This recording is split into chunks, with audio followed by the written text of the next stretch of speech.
I wanted to begin by telling you the source material for this sermon was derived from many sources, including the America's God and Country Encyclopedia of Quotations by William J. Federer, The Ten Commandments and Their Influence on American Law by William Federer, and The Foundations of American Government by David Barton, U.S. Treasury Fact Sheets and the History of In God We Trust, and In God We Trust, an article by Michael Novak, and also a ingest book by Ron Avey, because he said he was there, and also in the Living Bible, the Word of God.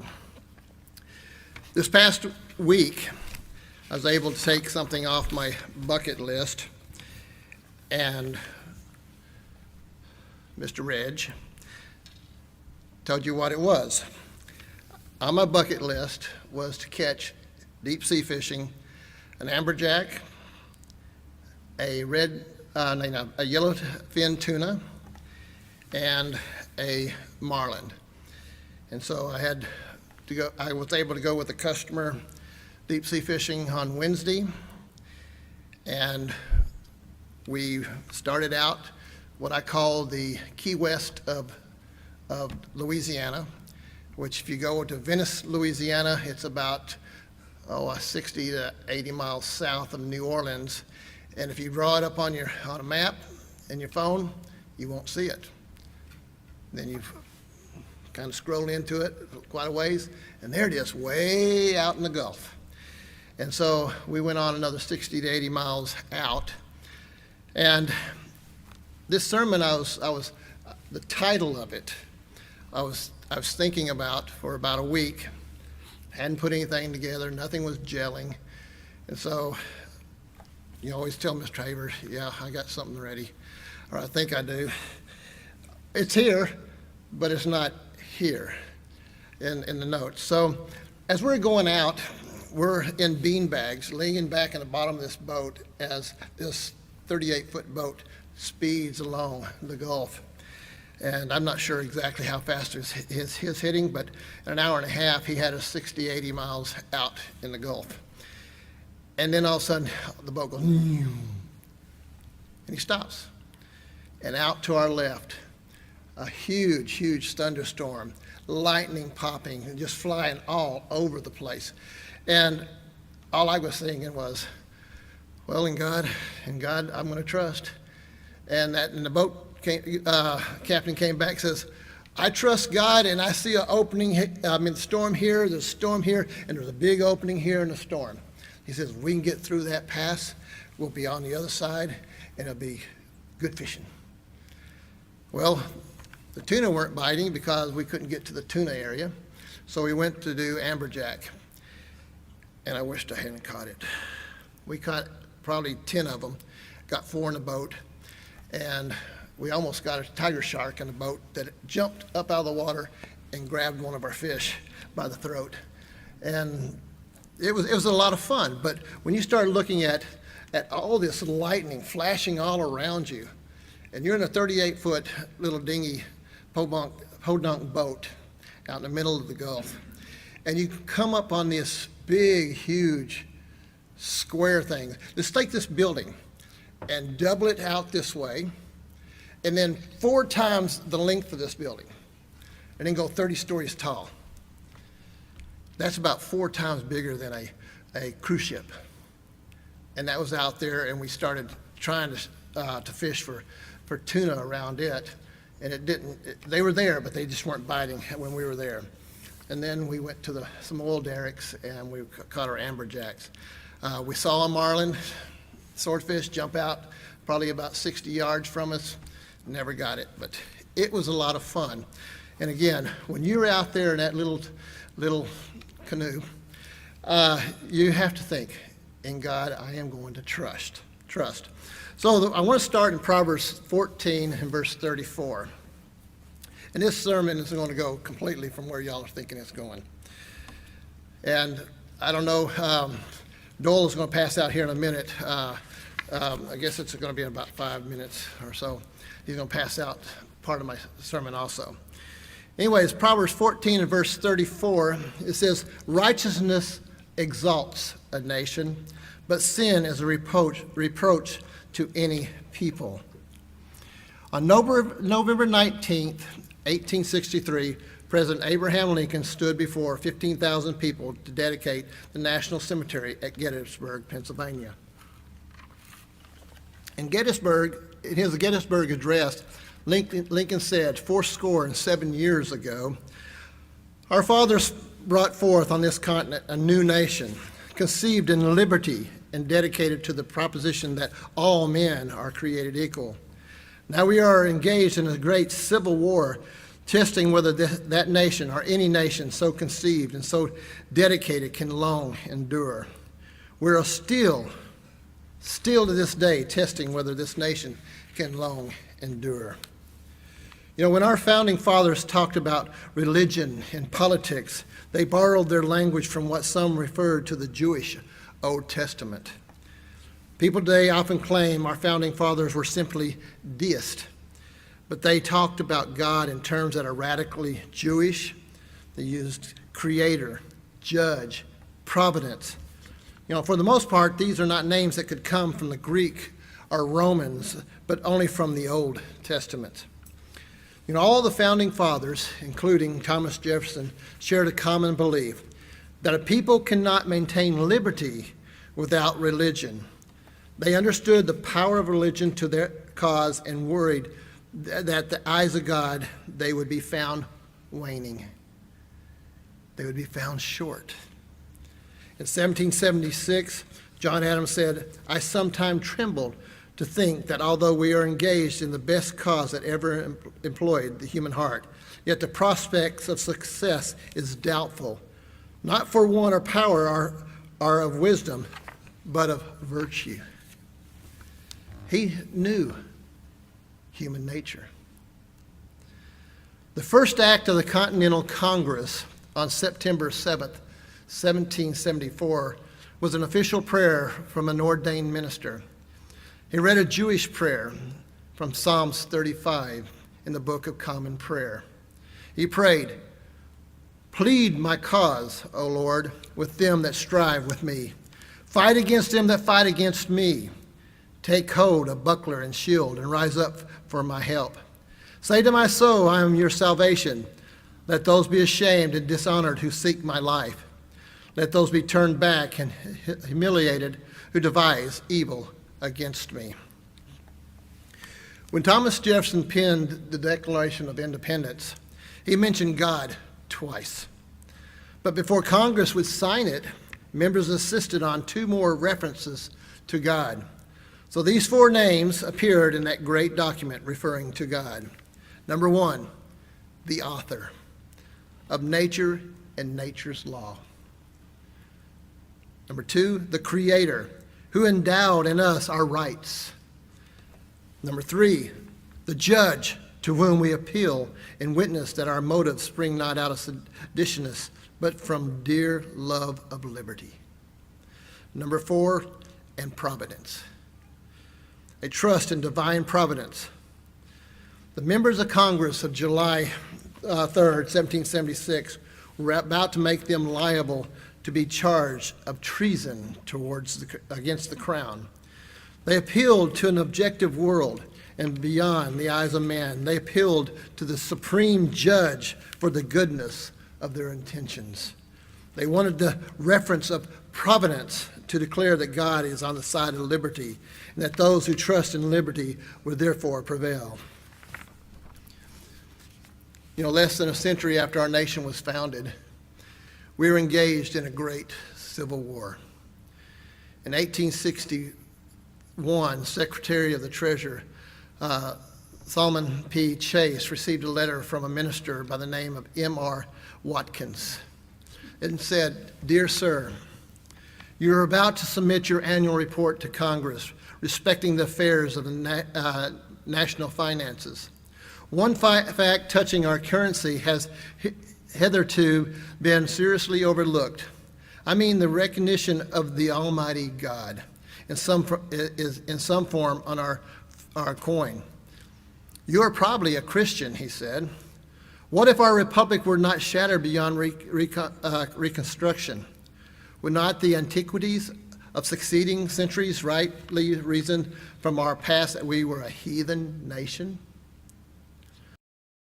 What I pose is that instead of the goddess of liberty, we shall have next inside the 13 stars a ring inscribing with words, perpetual union. Within the ring, the all-seeing eye crowned with a halo. Beneath this eye, the American flag, bearing in its field stars equal to the number of the states united. In the folds of the bars, the word God, liberty, law.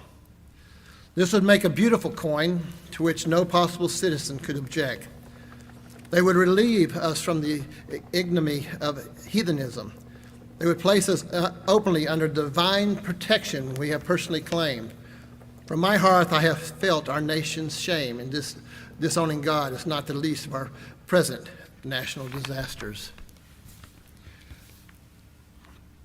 7 days after receiving Wilkinson's letter, Secretary Chase wrote to James Pollock, director of the Mint at Philadelphia, and instructed him to prepare a model declaring no nation can be strong except in the strength of God, or safe except in defense.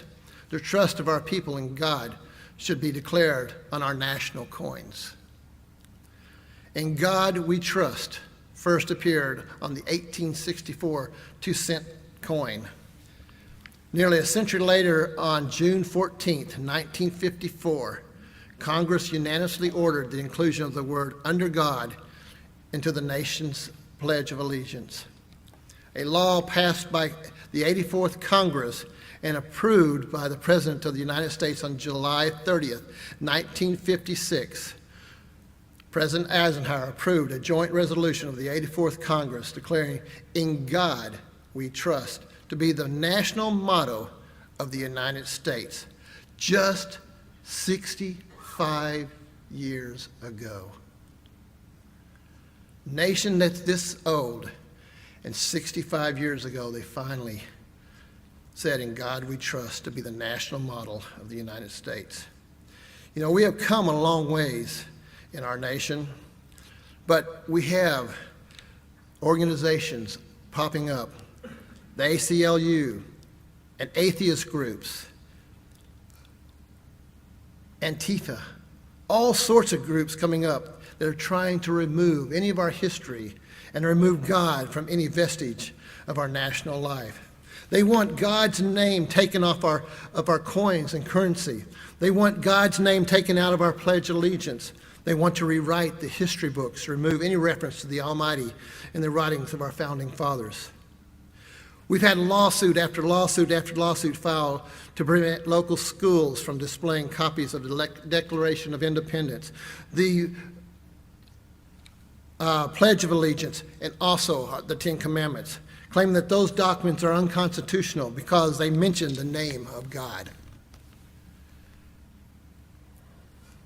It seems as though everywhere you look, people are trying to remove God from the daily life of American citizens. You want to go ahead and put the slide on, Andrew?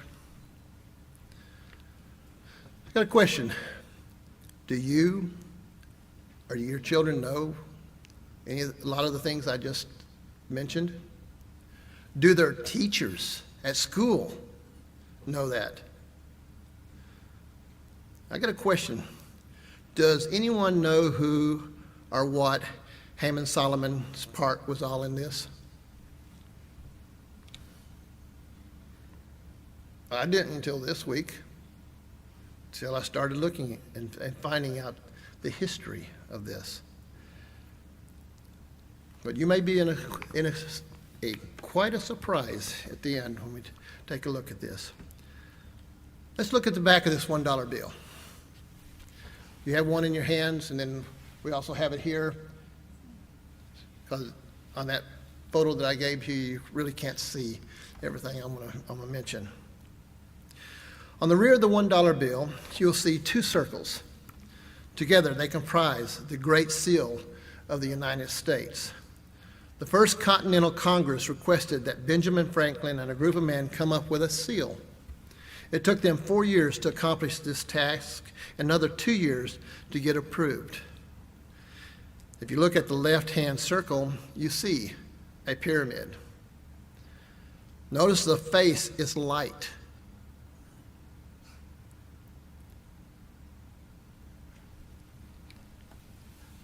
And the western side of it is dark.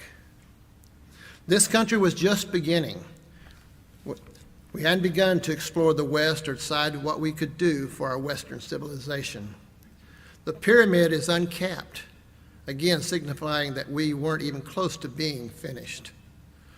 Inside the capstones, you have the all-seeing eye, an ancient symbol for divinity. It was Franklin's belief that one man couldn't do it alone, but a group of men, with the help of God, could do anything. Again, we were founded on, with the help of God, we could do anything. In God we trust is on the currency. The Latin above the pyramid, annuit co epis, meaning God has favored our undertaking. The Latin below the pyramid, which I don't think you can see, it says novus ordo seclorum, and it means a new order has become and begun. At the base of the pyramid is the Roman numeral for 1776, MDCCLXXV1. If you look at the right-hand circle and check it carefully, you learn that on every national cemetery in the United States, it's also on the Parade of Flags walkway at the Bushnell, Florida National Cemetery, and it is the centerpiece of most heroes' monuments. Slightly modified is the seal of the President of the United States, and it's always visible wherever he speaks, yet very few people know what the symbols mean. Start with the bald eagle. The bald eagle was selected as a symbol for victory for 2 reasons. First, he isn't afraid of a storm. He's strong and he's smart enough to soar above the storms. Secondly, he wears no material crown. You know, we had just, as a nation, just broken from the King of England. Also notice the shield is unsupported. You know, this country at that time could stand on its own.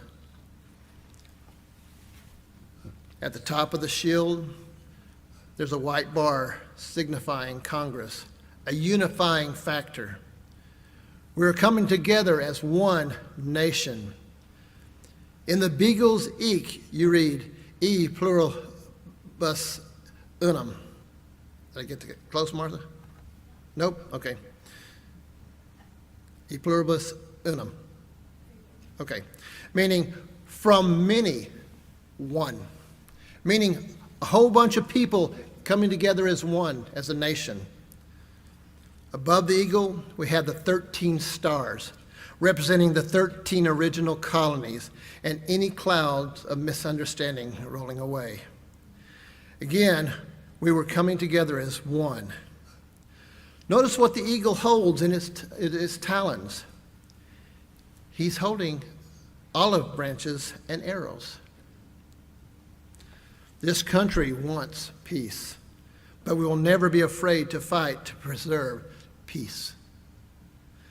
The eagle always wants to face the olive branch, but in time of war, his gaze turns towards the arrows.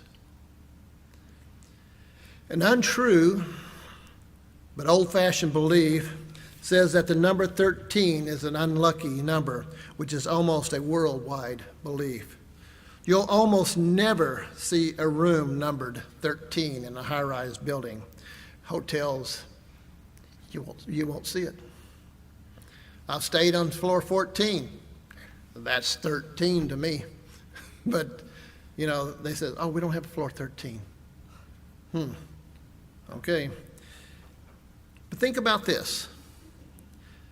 America, which relies on God, not a number, to direct and lead, boldly chose 13 original colonies, 13 signers of the Declaration of Independence, 13 stripes on our flag, 13 steps on the pyramid, 13 letters in Anuit Epis. She tried to teach me the Latin. There's 13 letters there. And 13 letters in E pluribus unum. 13 stars above the eagle. And we're going to get to that part here in a minute. 13 bars on the shield. And 13 leaves on the olive branch. And 13 fruits. And if you look closely, there is 13 arrows. And finally, I want to notice the arrangement of the 13 stars in the right-hand corner, or right-hand circle above the bald eagle. You'll see that they are arranged as a Star of David. They were ordered by George Washington, who was, when he asked Haym Solomon, a wealthy Philadelphia Jewish man, what he would like as a personal reward for his service to the Continental Army. Solomon said he wanted nothing for himself, but he would like something for his people. The Star of David was the result. You know, few people know it was Solomon who saved the army through his financial contributions, then died as a pauper. Haym Solomon gave $25 million to save the Continental Army. Money that was sorely needed to help realize America's and our freedoms and independence from England. Therein lies America's Judeo-Christianity beginning. You know, most Americans do not know any of this. They were not taught because their history teachers do not know this. Because they were not taught. You know, on our American freedom, you know, too many veterans gave up too much to let the meaning fade. Many veterans came home to an America that did not care. Too many veterans never came home at all. They gave their life, they gave their all. They served, they died for you and for me. You know, America is at a critical juncture right now. And we need to do whatever we can to save her while never, ever forgetting it is God in whom we put our trust.